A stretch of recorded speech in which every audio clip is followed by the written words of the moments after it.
এই সম্মেলন হচ্ছে গণতন্ত্রের সম্মেলন, শুধু বিএনপির সম্মেলন নয়।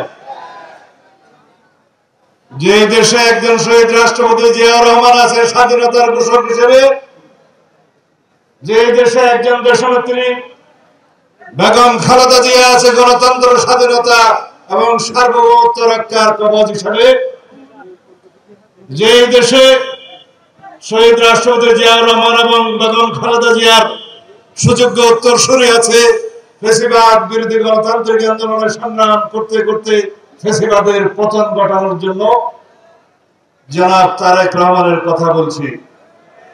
সেই দেশের গণতন্ত্র বিকশিত হবেই হবে, সেই দেশে গণতন্ত্র প্রতিষ্ঠিত হবেই হবে, সেই দেশের উন্নয়ন সমৃদ্ধি হবেই হবে ইনশাআল্লাহ। আমরা চকরিয়া উপজেলার এই সম্মেলন দীর্ঘ অনেক বছর পরে এইভাবে এই পরিবেশে করার জন্য সুযোগ পেয়েছি। এখন বৃষ্টি বাজায় এই দিনের মধ্যেও এই সম্মেলন নজির স্থাপন করেছে বাংলাদেশের গণতন্ত্রের ইতিহাসে। বিগত অনেক বছর স্বৈরাচারী শেখ হাসিনার ফ্যাসিস্ট শাসনামলে আমরা কোন একটা মিলনায়তন সম্মেলন করার সুযোগ পাইনি।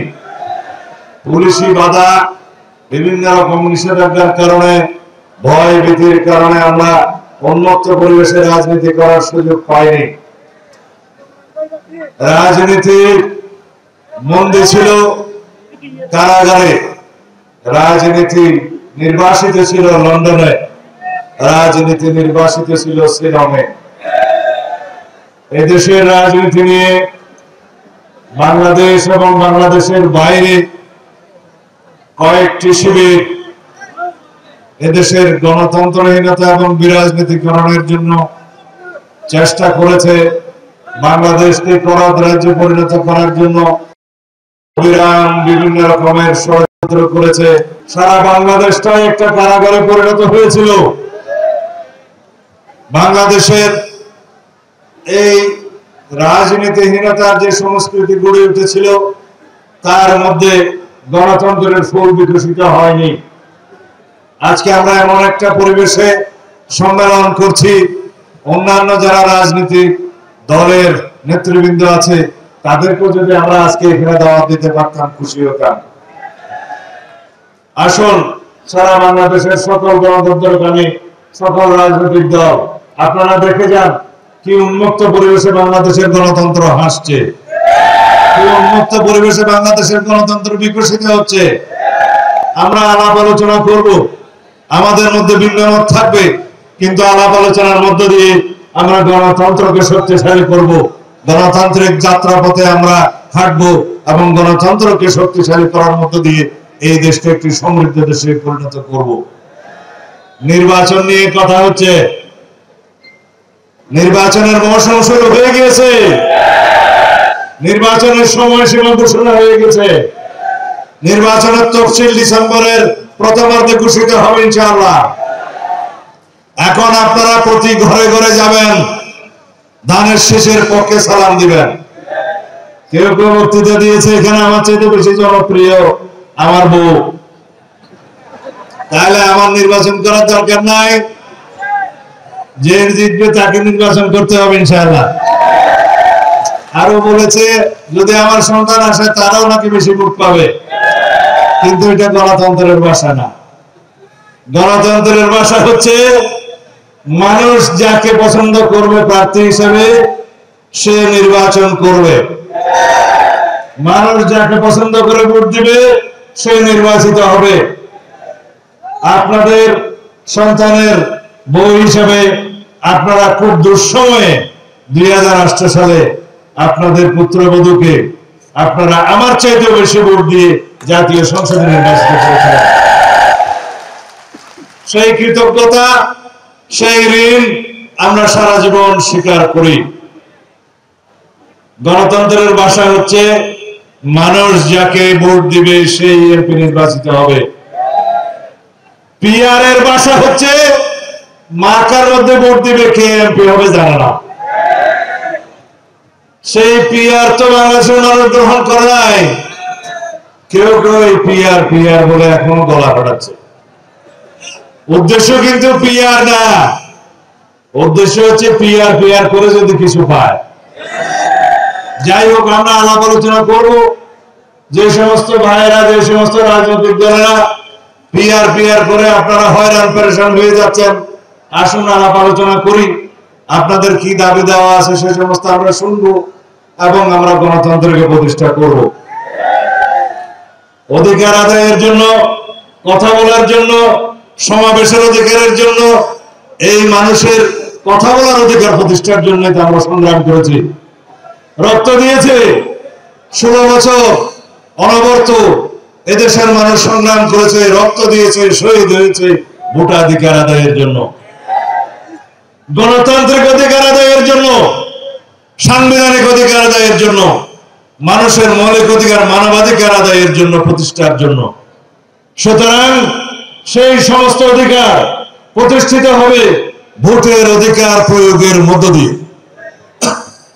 যদি আমরা একটা সুষ্ঠু, নিরপেক্ষ, শান্তিপূর্ণ, অবাধ নির্বাচনের মধ্য দিয়ে, ভোটাধিকার প্রয়োগের মধ্য দিয়ে একটি জাতীয় সংসদ প্রতিষ্ঠা করতে পারি, একটি রাজনৈতিক সরকার প্রতিষ্ঠা করতে পারি, তাহলেই পরে আমাদের সে সমস্ত অধিকার বাস্তবায়িত হবে। সুতরাং যারা চায় বাংলাদেশের নির্বাচনের মধ্য দিয়ে অতি অবশ্যই পৃথিবীর মধ্যে একটি নজির স্থাপনকারী নির্বাচন হবে, এটা ইনশাআল্লাহ সুষ্ঠু, সুন্দর, নিরপেক্ষ নির্বাচন হবে। সারা পৃথিবী দেখবে বাংলাদেশের মানুষ যে ভোটাধিকার আদায়ের জন্য রক্ত দিয়েছে, শহীদ হয়েছে, সংগ্রাম করেছে, গুম হয়েছে, খুন হয়েছে, এদেশের মানুষ অধিকার আদায়ের জন্য যারা অন্ধত্ব বরণ করেছে, পঙ্গুত্ব বরণ করেছে, হেলিকপ্টার থেকে যারা গুলি খেয়েছে, সেই দেশের মানুষকে এই গণতান্ত্রিক অধিকার প্রয়োগ করতে দিতেই হবে। সেই গণতান্ত্রিক অধিকার প্রয়োগ করার মাধ্যমে এদেশে এমন একটি শক্তিশালী গণতান্ত্রিক রাষ্ট্র বিনির্মাণ হবে, সংস্কারের মধ্য দিয়ে জনগণের সেই সমস্ত প্রত্যাশা প্রতিষ্ঠিত হবে, যে বাংলাদেশ হবে আগামীর বাংলাদেশ, তরুণদের আকাঙ্ক্ষা অনুযায়ী বাংলাদেশ, শহীদের রক্তের প্রত্যাশা অনুযায়ী বাংলাদেশ। সেই প্রত্যাশা হবে সামনের ভিত্তিতে এই দেশ বাংলাদেশ হবে, সেই প্রত্যাশা অনুযায়ী, সেই জনপ্রত্যাশা অনুযায়ী, শহীদের অঙ্গীকার অনুযায়ী এই দেশ হবে বৈষম্যহীন সমাজ ব্যবস্থার বাংলাদেশ। সেই বাংলাদেশ হবে ন্যায় বিচার ভিত্তিক বাংলাদেশ, যে বাংলাদেশে কোনোদিন কোনো মানুষকে গণতান্ত্রিক সংগ্রাম করতে হবে না, ভোটাধিকার আদায়ের জন্য কোনোদিন রাজপথে সংগ্রাম করতে হবে না। সংগ্রামী ভাই ও বোনেরা, আমরা বিগত 16-17 বছরে এদেশের মানুষের অধিকার আদায়ের জন্য অবিরাম সংগ্রাম করেছি, ফ্যাসিবাদের বিরুদ্ধে সংগ্রাম করেছি, ফ্যাসিস্ট শেখ হাসিনাকে এদেশ থেকে পালিয়ে যেতে বাধ্য করেছি, এবং শেখ হাসিনা প্রমাণ করেছে সেই বাংলাদেশের পক্ষের কোন শক্তি নয়। শেখ হাসিনা কোন দেশের লোক কে প্রমাণ করে দিয়েছে? শেখ হাসিনা নিজেই প্রমাণ করেছে সে দেশের লোক না। আওয়ামী লীগ নিজেই প্রমাণ করেছে তারা এই দেশের কোন রাজনৈতিক দল ছিল না, তারা অন্য একটি দেশের একটি রাজনৈতিক দলের অঙ্গ সংগঠন ছিল বাংলাদেশে। শেষ পর্যন্ত শেখ হাসিনা মরিয়া প্রমাণ করিল তিনি ভারতের লোক। আওয়ামী লীগ পতনের মধ্য দিয়ে, নিজেদের বিনাশের মধ্য দিয়ে প্রমাণ করিল আওয়ামী লীগ এই দেশের কোন রাজনৈতিক শক্তি ছিল না। আওয়ামী লীগ কোন রাজনৈতিক দল, আওয়ামী লীগ ছিল একটা মাফিয়া শক্তি, আওয়ামী লীগ ছিল একটা সন্ত্রাসবাদী গোষ্ঠী, আওয়ামী লীগ ছিল একটি ফ্যাসিস্ট গোষ্ঠী। আওয়ামী লীগ কোন রাজনৈতিক দলের নাম নয়। কখনো আওয়ামী লীগের রক্তে কোন গণতন্ত্রের লেশ মাত্র ছিল না। আওয়ামী লীগের ডিএনএতেই গণতন্ত্র নেই। সুতরাং আওয়ামী লীগ নামের কোন সংগঠন কোনদিন রাজনৈতিক সংগঠন ছিল না, ভবিষ্যতেও হবে না। সুতরাং বাংলাদেশে আওয়ামী লীগের রাজনৈতিক কর্মকাণ্ড সঠিকভাবেই সন্ত্রাস বিরোধী আইনের মাধ্যমে নিষিদ্ধ করা হয়েছে। ঠিক কিনা? কোন আইনের মাধ্যমে? সন্ত্রাস বিরোধী আইনের মধ্য দিয়ে আওয়ামী লীগের রাজনৈতিক কর্মকাণ্ড নিষিদ্ধ করা হয়েছে, বিকজ আওয়ামী লীগ একটি সন্ত্রাসবাদী সংগঠন।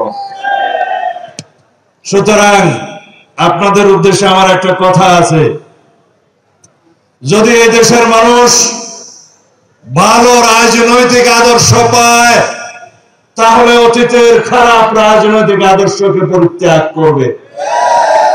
আপনারা কি সেই আদর্শের তলে থাকবেন? তাহলে বাংলাদেশ জাতীয়তাবাদী দলের আদর্শ অনুযায়ী আপনাদেরকে চলতে হবে। এদেশে শহীদ রাষ্ট্রপতি জিয়াউর রহমানের আদর্শকে প্রতিষ্ঠা করতে হবে। এদেশে দেশনেত্রী বেগম খালেদা জিয়ার সংগ্রামকে স্বীকৃতি দিতে হবে। এদেশে দেশনায়ক জনাব তারেক রহমানের 31 দফাকে প্রতিষ্ঠা করতে হবে।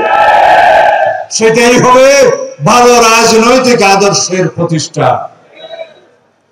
আপনারা কি এদেশে ভালো রাজনৈতিক সংস্কৃতির চর্চা করতে চান? তাহলে পারস্পরিক শ্রদ্ধার সাথে প্রত্যেক রাজনৈতিক দলের প্রতি সম্মান প্রদর্শন করতে হবে, সেই সংস্কৃতি চালু করতে হবে। সবাই এদেশে যারা গণতান্ত্রিক রাজনীতি করবে সকলের প্রতি সম্মান প্রদর্শন করতে হবে। এটাই হবে আমাদের রাজনৈতিক সংস্কৃতি। যে রাজনৈতিক দলের বন্ধু হন, সদস্য হন, নেতা হন, প্রত্যেকের প্রতি আমরা সম্মান প্রদর্শন করব। রাজনীতিতে প্রতিযোগিতা থাকবে, প্রতিদ্বন্দ্বিতা থাকবে। অন্য দলের রাজনৈতিক বন্ধুরা সমানভাবে রাজপথে এবং অন্যান্য ক্ষেত্রে সুযোগ পাবে, কারোই প্রতি কোনো বিদ্বেষ প্রদর্শন করা যাবে না। তাহলে পরেই আমরা রাজনীতিতে ভালো সাংস্কৃতিক চর্চা গড়ে তুলতে পারবো। সকল ছাত্র সংগঠনের মধ্যে বন্ধুত্বপূর্ণ আচরণ থাকবে, সম্পূর্ণ থাকবে। সকল শ্রমিক সংগঠনের মধ্যে বন্ধুত্বপূর্ণ আচরণ থাকবে, রাজনৈতিক চর্চা থাকবে, সম্পর্ক থাকবে। কোন রকমের কোন ঈর্ষা, বিদ্বেষ, সংঘর্ষ, ক্লেশ কখনো হতে পারবে না। আমাদের রাজনীতিতে আমরা বহুমতকে শ্রদ্ধা করব। আমাদের রাজনীতিতে আমরা সকল রাজনৈতিক দলের, সকল রাজনৈতিক শ্রেণীর কথা বলার অধিকারকে আমরা প্রোটেকশন দেব, সংরক্ষণ করব। তাহলেই পরে সুন্দর রাজনৈতিক চর্চা হবে। কথায় আছে যে আমার বিরোধিতা করবে, আমার বিরুদ্ধে বক্তব্য দেবে, তার সেই বক্তব্য দেওয়ার অধিকারকে আমরা অবশ্যই সংরক্ষণ করব। কোনোদিনই রাজনৈতিক বিরোধিতার জন্য তাকে আমরা আক্রমণ করতে পারবো না। এটাই হচ্ছে রাজনৈতিক সংস্কৃতি। আর আওয়ামী লীগের সংস্কৃতি কি ছিল? তাদের বিরুদ্ধে কথা বললেই বলতো এরা রাষ্ট্রদ্রোহী। আওয়ামী লীগের যে কোনো সন্ত্রাসী কর্মকাণ্ডের বিরুদ্ধে বক্তব্য দিলেই বলতো একে সাইবার সিকিউরিটি অ্যাক্টে গ্রেফতার করো। কথা বলার অধিকার বন্ধ করেছে, সংবাদপত্রের স্বাধীনতা বন্ধ করেছে। বিভিন্ন শ্রেণীর পেশার মানুষদেরকে তারা এমন ভাবে তারা তাদের অধিকারকে হরণ করেছে যাতে বাংলাদেশে সাংবাদিক বলুন, কোন রকমের আলেম শ্রেণী বলুন, শিক্ষক শ্রেণী বলুন, শ্রমজীবী মানুষ বলুন, তাদের অধিকার আদায়ের জন্য তারা কোনোদিন কথা বলতে পারে না।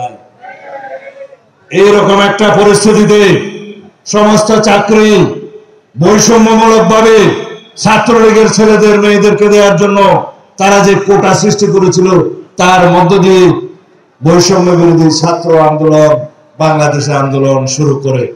সেই বৈষম্য বিরোধী ছাত্র আন্দোলনকে আমরা সমর্থন দিয়েছি সক্রিয়ভাবে।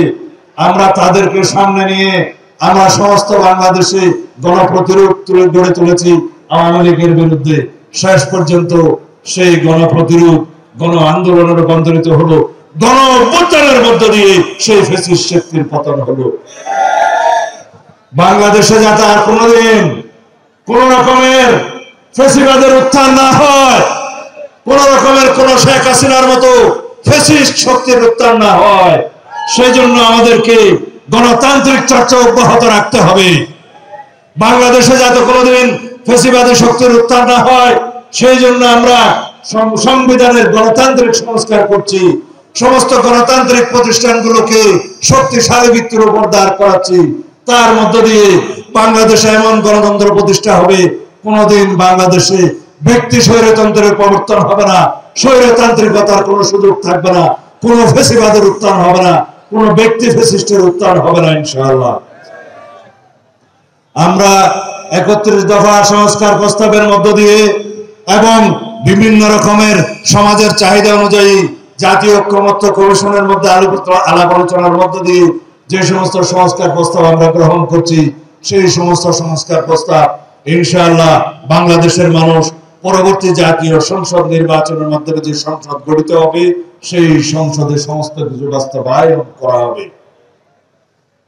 যারা বলছেন এই সমস্ত সংস্কার প্রস্তাবগুলো আইনি বৈধতা দেওয়া হবে, যারা বলছেন এই সমস্ত সংস্কার প্রস্তাবগুলোর সাংবিধানিক বৈধতা কি হবে, সেজন্য আলোচনা করতে হবে, আসুন আমরা আলোচনা করতে রাজি আছি।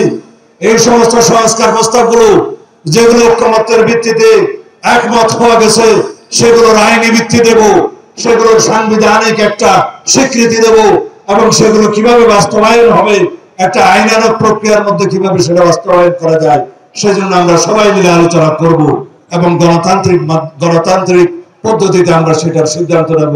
ইনশাআল্লাহ আমরা একটা সিদ্ধান্তে পৌঁছাতে পারবো। যে কোনো বৈধ আইনি এবং সাংবিধানিক প্রক্রিয়ার পদ্ধতিতে যে কোনো সিদ্ধান্তকে বিএনপি স্বাগত জানাবে। ইনশাআল্লাহ আমরা আলাপ আলোচনার মধ্য দিয়ে, গণতান্ত্রিক চর্চার মধ্য দিয়ে সেই জায়গায় উপনীত হব। সেই জন্য আমরা সকল রাজনৈতিক দলের, গণতান্ত্রিক শক্তির সকল বন্ধুদেরকে আমরা আহ্বান জানাবো, আসুন আমরা আলাপ আলোচনার মধ্য দিয়ে এই দেশের গণতান্ত্রিক চর্চাকে এগিয়ে নিয়ে যাই, এই দেশের গণতান্ত্রিক সংস্কৃতিকে সমৃদ্ধ করি এবং গণতান্ত্রিক ভাবে আমরা সকল কিছু সিদ্ধান্ত নেই। ইনশাআল্লাহ সেই পদ্ধতিতে আমরা কামিয়াব হব, এদেশের গণতন্ত্র বিজয় হবে। আসুন সকল রাজনৈতিক দলের নেতৃবৃন্দ, সকল রাজনৈতিক দল আমরা পরাজিত হই, এদেশের জনগণকে যেন আমরা জয়ী করি, বিজয়ী করি। আমরা সকলেই পরাজিত হব, জয়ী হবে শুধু এদেশের জনগণ, জয়ী হবে এদেশের গণতন্ত্র, জয়ী হবে এদেশের গণতান্ত্রিক চর্চা, জয়ী হবে এদেশের গণতান্ত্রিক সংস্কৃতির চর্চা। ইনশাআল্লাহ এই বাংলাদেশকে আমরা সামনে এগিয়ে নিয়ে যাব। খোদা হাফেজ। বাংলাদেশ জিন্দাবাদ। বাংলাদেশ জাতীয়তাবাদী দল জিন্দাবাদ। বাংলাদেশ জাতীয়তাবাদী দলের আজকের এই চকরিয়ার সম্মেলনকে যারা আয়োজন করেছেন, সফল করেছেন, সকলকে ধন্যবাদ এবং কৃতজ্ঞতা জানাচ্ছি। একটি কথা আছে, এটা সম্মেলনের প্রথম পর্ব, সম্মেলনের দ্বিতীয় পর্ব হচ্ছে কাউন্সিল অধিবেশন।